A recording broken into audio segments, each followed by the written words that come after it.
Jean-Benoît Nicolas, Nicolas Jean-Benoît. Je suis très heureux d'avoir pu inviter R. Je parle souvent de musique groove, soul, mais ça ne m'empêche pas d'être touché par une certaine intimité musicale plutôt bien rendue par ce groupe.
Merci.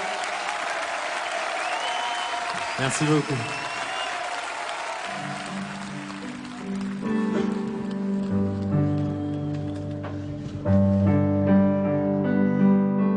À la veille d'une tournée internationale, je suis allé les voir répéter en studio, ce qui va nous permettre de mieux découvrir leur relation à la scène, leur passion des machines, ainsi que leurs influences de départ. Rencontre avec un groupe qui sait être rare.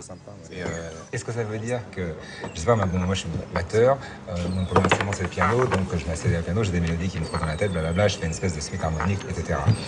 Mais est-ce que ça veut dire que vous avez été influencé par le son même des synthés qui vous ont entouré, ou alors c'était plutôt, il y avait vraiment déjà une décision musicale précise? Je pense que c'est plutôt au départ, hein, vraiment sur les premiers albums de R, c'est quasiment inespéré parce qu'on n'avait pas beaucoup de choses, on n'avait pas beaucoup de claviers. On avait juste les claviers qu'on adorait, enfin qu'on avait entendus sur des disques mythiques, hein, par exemple Stevie Wonder, des choses comme ça. D'accord. Jusqu'aux clavinettes, etc. Quoi. Voilà. Et puis nous, on a essayé de faire quelque chose de, entre guillemets, à l'époque, ce qui était un petit peu nouveau, c'était un peu le trip-hop, tout ça. Donc c'est dit, bon, bah, on va faire des morceaux lents, tripants, avec une forte ambiance, avec les claviers qu'on avait.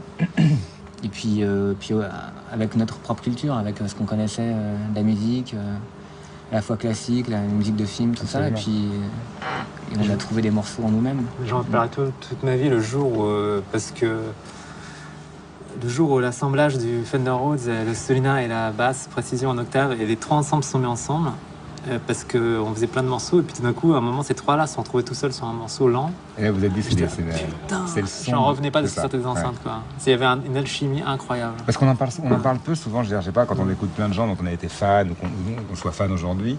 Alors c'est toujours, oui, il y a une direction, une influence, j'ai écrit parce que dans ma vie, ci et ça. Mais on oublie souvent, enfin, en tant que musicien, je pense qu'on peut en parler, c'est l'instrument en lui-même, ce qu'il peut provoquer. Pour moi, ça fait partie intégrante de la musicalité, en tout cas du développement musical et de la composition. Ouais, une batterie, c'est un peu comme un piano avec 5 touches. Ouais, c'est ça. C'est coloré. C'est vrai, ça fait des notes, Ouais, c'est des harmonies, ça résonne. Au début, on voulait pas de batterie sur nos morceaux parce qu'on voulait faire une musique intemporelle et on trouvait que la batterie c'était l'instrument qui faisait intervenir le plus de carbone 14 de la musique. C'est-à-dire que c'est vrai. c'est l'instrument avec lequel c'est plus facile de dater un disque parce que c'est lui qui fait intervenir le plus de paramètres quant à son enregistrement. Et moi, quand j'écoute un son de caisse claire, je peux dire en quelle année un album a été enregistré. Et du coup, on a été super peur de ça. Et jusqu'à Virgin Suicide, on n'a pas enregistré de batterie. Et en Virgin Suicide, on a mis une batterie. Et comme on n'y connaissait rien, on s'est dit, bon, bah, au moins, le son de batterie qu'on adore, c'est le son français Mad 70s. Donc, on a fait ce son-là. Et ça marche bien.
choisir des musiciens qui vous entourent. Comment vous faites le choix, tous les deux, comme un accord, où chacun a vraiment des envies, ou des envies, là je vais plus loin, des envies d'ado. Ouais, moi à l'époque j'avais bien ce mec-là, j'ai envie de le voir. Tu vois, je veux dire, ça, moi je ça sais on le fait sur les disques. Ouais. Et sur scène, vous êtes plutôt les sur capitaines. Scène, trouver quelqu'un, un capital, en même temps qu'une personnalité, qui va te filer 1 an de ta vie. 1 an de sa vie, je veux dire. Ouais. Et qui, en plus, est sympa dans un bus. C'est pas simple. Donc, déjà, le choix se restreint beaucoup. C'est juste. Et donc... Non, parce qu'il y a 2 personnalités, vous êtes tous les 2 à gérer ça. Donc, c'est pas si simple que ça. Parce qu'on évolue tous ensemble. Et même si vous travaillez de concert depuis très longtemps, je pense qu'il y a forcément, Jean-Benoît, il y a certainement des moments où il n'est pas forcément d'accord avec toi, Nicolas, et inversement, sur certaines petites choses. Donc, il faut s'accorder. C'est pas si simple que ça. C'est un couple. Non, mais on est... les concessions. On est rarement d'accord. D'accord, ok. C'est ça qui est bien, justement, c'est un peu le yin et le yang. Oui, c'est ce qui fait évoluer. Donc l'idée générale, c'est effectivement d'avoir, comme tu l'as dit, des gens qui soient dispo, qui soient sympathiques, parce que quand on tourne les 24 heures sur 24 les uns sur les autres, ça peut vite, c'est un peu un système de rat de laboratoire. Mais au-delà de ça, au niveau juste de la qualité musicale des gens qui vous entourent, c'est basé sur quel truc? Il y a une affinité naturelle, même, enfin, ça va au-delà de la musique, c'est aussi on a une culture, il faut avoir une culture à peu près, pas similaire, mais on peut se comprendre avec des références similaires. Une culture du son, parce que ça. nous, avec tous les vieux matos, si le mec il nous sort le son horrible, parce que le vieux synthétiseur, tu peux faire un truc de très kitsch ou alors de très classe. Tout à fait d'accord. Et donc, je dirais qu'avec un mou, tu peux faire un truc vraiment atroce. On est d'accord. Alors, donc, c'est pour ça que c'est hyper... Là, le choix du gars il faut que ça soit la même affinité que nous, parce que ça peut vraiment être un désastre très vite.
Merci.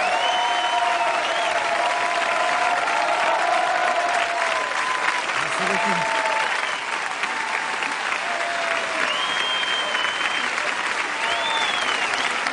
À très bientôt. Merci. Bonsoir.